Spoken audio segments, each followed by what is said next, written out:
Dünən Targovda bir gey amansızlıqla qətlə yetirilib. Hadisə həmin şəxsin cinsi orientasiyası səbəbindən əmisi tərəfindən törədilib. Hadisəni görən dostlarının dediyinə görə Rüzgar adlı şəxs əmisi tərəfindən çoxsaylı bıçaq zərbələrinə məruz qalıb. Özü də düz şəhərin mərkəzində.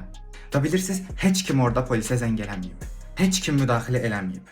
Hətta hadisəni törədən əmisi özü polisə zəng eləyib və bundan sonra polis orqanları hadisə yerinə gəliblər. Daha sonra xəstəxanada da həkimlərin məsuliyyətsizliyinin olduğu deyilir.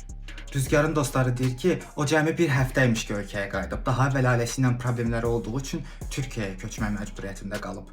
Hətta hadisədən bir həftə əvvəl dostlarından birinə deyib ki, mənim ailəm vəzifəli adamlardır. Mən Bakıya gələn kimi xəbərləri oldu, məni axtarırlar.